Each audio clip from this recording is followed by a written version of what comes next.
I stood in silence, watching my husband of 8 years pack his expensive shirts into the fancy leather suitcase I had given him for our 5th anniversary. He moved quickly, like he couldn't wait to leave me behind. His confidence made my stomach turn. "You'll never prove we shared anything," Marcus said with a smirk, barely looking at me as he packed. "Victoria and I planned this perfectly. No marriage papers, everything in my name, you get nothing." I leaned against the doorframe, keeping my face calm even though I was boiling inside. Marcus, now 35, thought he was too good for me. He believed he deserved someone younger. Victoria, his 23-year-old personal trainer, had convinced him he was missing out. "Nothing to say," he taunted, folding another shirt. "That's new. Usually, you never stop talking about our life together and all that nonsense." I watched him pack the cufflinks I had saved for months to buy. "I was just wondering if Victoria knows about the money you borrowed from my savings last year." His hands hesitated for a second. "That was a gift. You can't prove otherwise." "Interesting," I said quietly, thinking about the hidden camera I had installed in our home office months ago after finding suspicious messages on his phone. The signs were there: late nights at the gym, new clothes, changed passwords. But I wasn't the clueless wife he thought I was. My job in digital security taught me to always be prepared.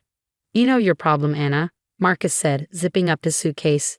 "You never take risks. Victoria understands passion, adventure." I almost laughed. If only he knew about the cameras, the recordings, and the proof I had gathered about our shared assets. "You're right, Marcus. I do like to plan things carefully." He grabbed his suitcase and headed for the stairs. "I've already moved all the money. Good luck proving anything was ever yours. My lawyer handled everything." I followed him downstairs, staying calm. "Your lawyer? You mean Jeffrey? The one who helped you set up that offshore account last month?" He stopped, turning slowly. "How do you know about that?" I picked up the TV remote. "Want to watch something interesting before you go? It'll be educational." "I don't have time for your games," he snapped, but I heard the nervousness in his voice. "This won't take long," I said, pressing play. His voice filled the room from the hidden camera recording. "I need all traces of joint ownership erased. Anna can't know. Once the transfers are done, I'll move in with Victoria, and there won't be any proof of where the money came from." "Turn that off," Marcus demanded, his confidence fading. "But there's more," I said, my voice steady. "Like your talk with Victoria about using my inheritance for her beach house. Or maybe you'd rather watch yourself forging my signature." His suitcase fell to the floor. You were spying on me?" "Spying? No, just protecting myself," I said. "Something you taught me with all your planning." He ran a hand through his hair, panic in his eyes. "You can't use those recordings. It's illegal." I smiled, remembering my talk with my own lawyer. "In our state, I can record anything in my home if I suspect fraud." His voice was weak. "What do you want?" "Right now, I want you to leave. Go to Victoria, start your exciting new life. But know this, I have copies of everything. My lawyer has them too." "You're bluffing," he whispered, but I could hear the fear in his voice. I turned off the TV and walked toward the kitchen. "Your flight to Cancun leaves in 2 hours, right? You better hurry. Victoria hates waiting, almost as much as she hates broke men." His footsteps faltered behind me. I smiled. Marcus thought he had the perfect escape plan. But he was about to learn that the quiet ones, the careful planners, are the ones to watch out for. "This isn't over," he called, trying to sound tough. "You're right," I whispered as the front door slammed shut. "It's just beginning." 3 days after Marcus left, I knew my plan was working. I was watching security footage in my home office when my phone buzzed with his name. "The bank froze my accounts," he snapped. "What did you do?" I sipped my coffee, enjoying the expensive blend he used to complain about. "I didn't do anything, Marcus, but the bank's fraud department seems very interested in those fake documents you submitted." "You vindictive." "Careful," I cut him off. "Everything's still being recorded. Do you want to add threats to the evidence?" Silence. I imagined him standing in Victoria's fancy apartment, probably wearing the silk robe he bought last month with our joint credit card. His tone softened, slipping into his usual salesman voice. "We can work this out. I was emotional, made mistakes.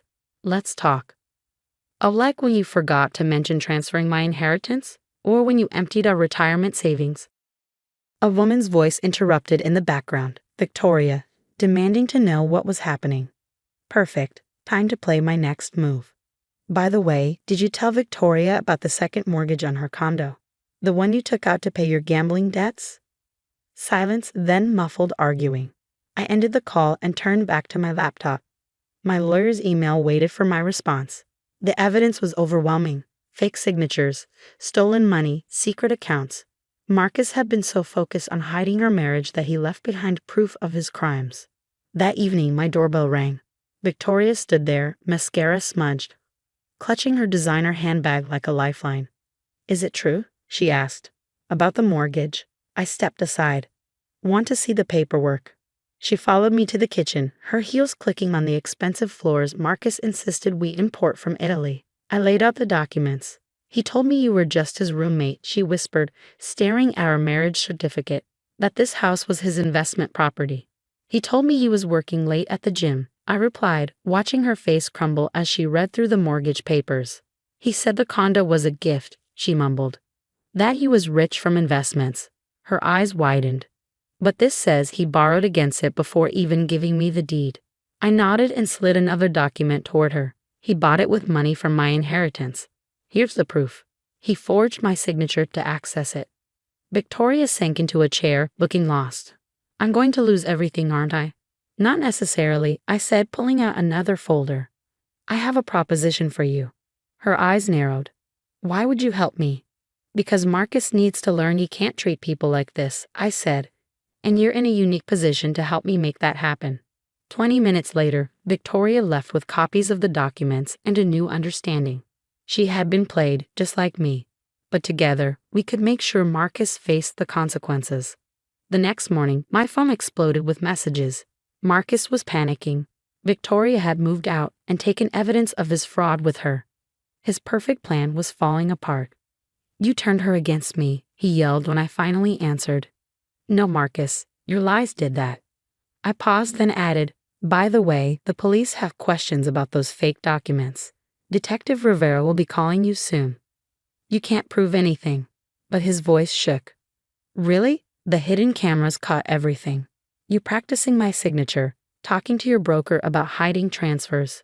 The bank's fraud team is very interested in those offshore accounts." A long silence. Then, in a whisper, "I'll lose my license."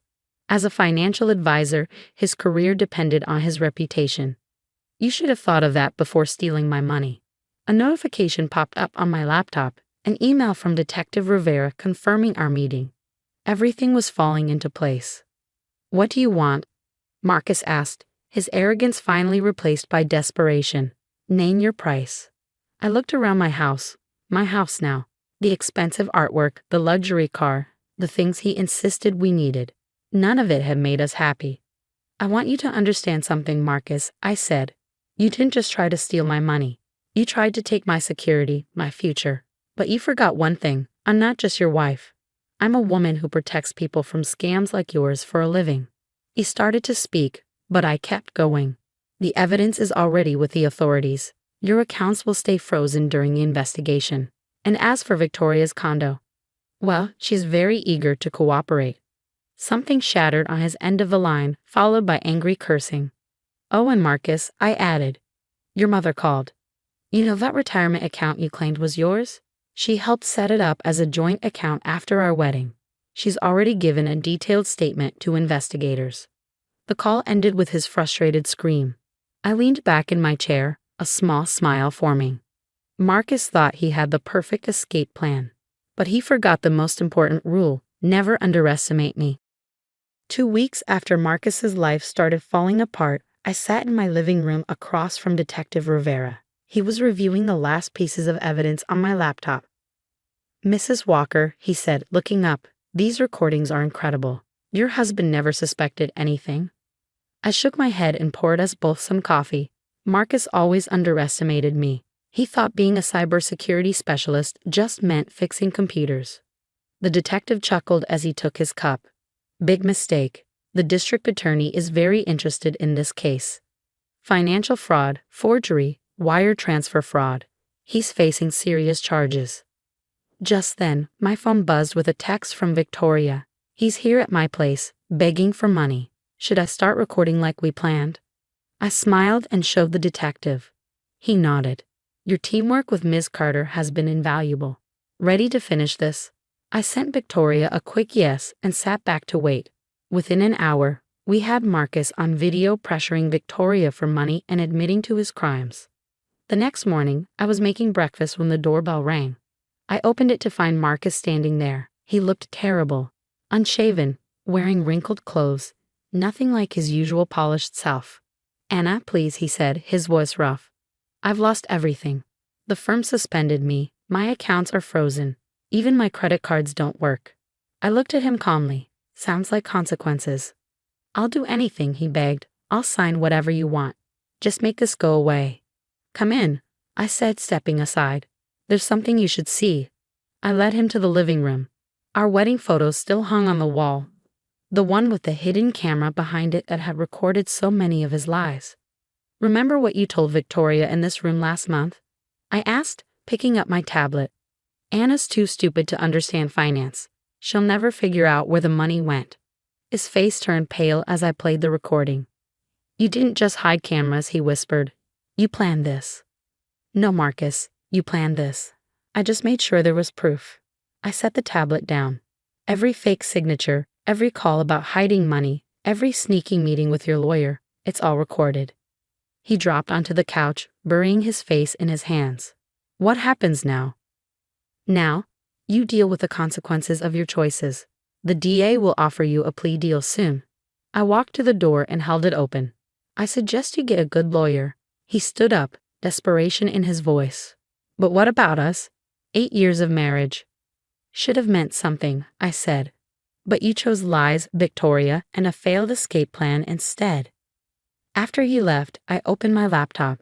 An email from Victoria waited. Meeting with the prosecutor tomorrow. Thank you for helping me see the truth. I leaned back, thinking about how much had changed in just a month. I had always been strong, but now I had something more. Confidence, peace, and the satisfaction of knowing I had outsmarted the man who thought he could ruin me. A week later, my lawyer called.